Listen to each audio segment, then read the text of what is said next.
سوال یہ آتا ہے میلاد کیا صحابہ نے منایا؟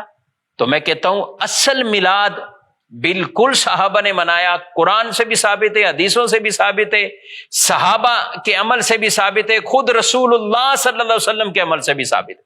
قرآن پاک میں ایک آیت مبارکہ ہے وَإِذْ أَخَذَ اللَّهُ مِيثَاقَ النَّبِيِّينَ لَمَا آتَيْتُكُم مِّن كِتَابٍ وَحِكْمَةٍ ثُمَّ جَاءَكُمْ رَسُولٌ مُصَدِّقٌ لِّمَا مَعَكُمْ لَتُؤْمِنُنَّ بِهِ وَلَتَنصُرُنَّهُ، کہ جب اللہ نے نبیوں سے ایک وعدہ لیا، اب یہ کیا ہے؟ حضور کا ذکر مبارک ہو رہا ہے، نبیوں کے سامنے ہو رہا ہے، وعدہ لیا ہے نبیوں سے، اور کس نے لیا؟ اللہ نے لیا۔ عالم ارواح میں دنیا میں ابھی کوئی پیدا نہیں ہوا، کوئی نبی مبعوث نہیں ہوئے، ذکر مصطفیٰ اس وقت بھی ہو رہا تھا، اور اللہ نے پہلے ہی وعدہ لے لیا نبیوں سے۔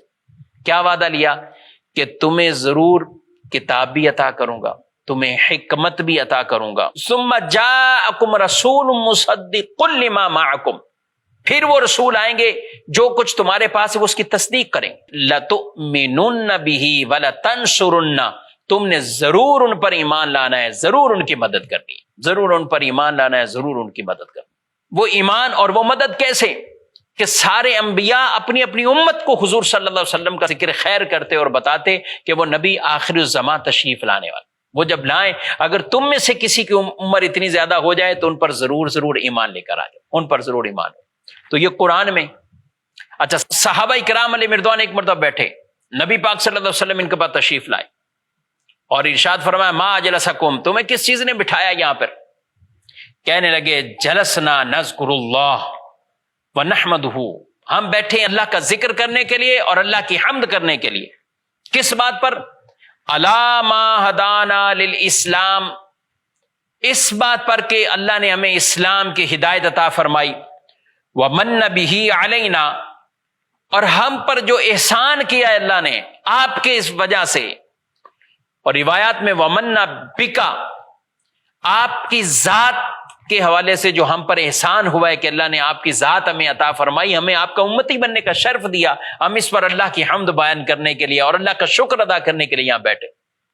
نبی کریم صلی اللہ علیہ وآلہ وسلم نے فرمایا میں تمہیں اللہ کی قسم دیتا ہوں، اسی کام کے لیے بیٹھے ہو؟ کہا بالکل اسی کام کے لیے، اسی کام کے لیے۔ آپ صلی اللہ علیہ وسلم نے فرمایا میں نے تم سے قسم اس لیے نہیں اٹھوائی کہ مجھے تم پر کوئی شک تھا، ایسا نہیں، بلکہ میرے پاس جبریل آئے اور انہوں نے آ کر کہا کہ ان اللہ یباہی بکم الملائکہ، کہ اللہ پاک فرشتوں کے سامنے تم پر فخر فرما رہا ہے، ان صحابہ پر، ان گروہ صحابہ پر فخر فرما رہا ہے کہ جو مل بیٹھ کر سرکار صلی اللہ تعالی علیہ وآلہ وسلم کی اس نعمت کے شکرانے میں اللہ کی حمد کر رہے ہیں اور شکر ادا کر رہے ہیں۔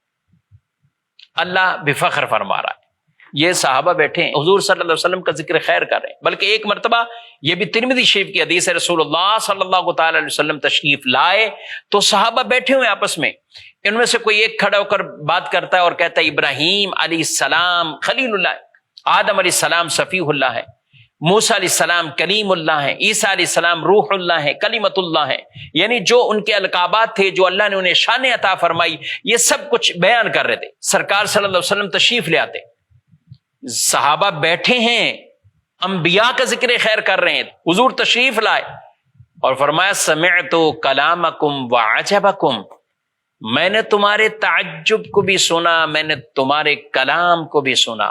تم میں سے کوئی کہتا ہے کہ ابراہیم خلیل اللہ، آدم صفیح اللہ، موسیٰ کلیم اللہ، عیسیٰ روح اللہ کلمت اللہ، بے شک ایسے کہ یہ اللہ نے انہیں شان عطا فرمائی ہے، ایسا ہی ہے۔ الا انا حبیب اللہ، لوگو سن لو میں اللہ کا محبوب ہوں، ولا فخر، میں فخر نہیں کرتا۔ یہاں نبی پاک علیہ السلام نے اب اپنی شان کو بیان کیا جو اللہ نے آپ صلی اللہ علیہ وسلم کو شان عطا فرمائی، اور صحابہ سن رہے۔ پتہ چلا کہ حضور علیہ الصلوۃ والسلام کی شان تو خود آپ صلی اللہ علیہ وسلم بیان کر رہے ہیں، بیان کرنا حضور علیہ السلام کی سنت اور یہ سننا صحابہ کی سنت ہے۔